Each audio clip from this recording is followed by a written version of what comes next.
नाम है वफिया, मतलब है ईमानदार, वफादार, वफिया। नाम है वसीमा, मतलब है हसीन, खूबसूरत, प्यारी, वसीमा। नाम है वर्का, मतलब है फूल की पत्ती, सुनहरी, वर्का। नाम है वहाबा, मतलब है फैयाज, सखी, बख्शिश करने वाली, वहाबा। नाम है वजीहा, मतलब है हसीन, खूबसूरत, दिलनशीन, वजीहा।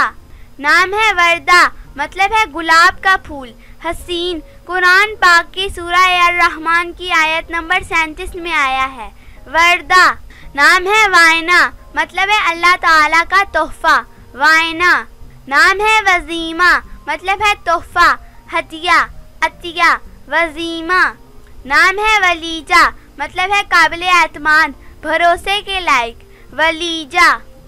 नाम है वासला, मतलब है मजबूत रस्सी, एक सहाबिया का नाम, वासला। नाम है वाफिया, मतलब है पूरी, मुकम्मल, कामिल, वाफिया। नाम है वस्का, मतलब है कामिल ईमान वाली, दीनदार, वस्का। नाम है वर्दत, मतलब है गुलाब का फूल, हसीन, वर्दत। नाम है वीदा, मतलब है प्यारी, महबूब, पसंदीदा, वीदा।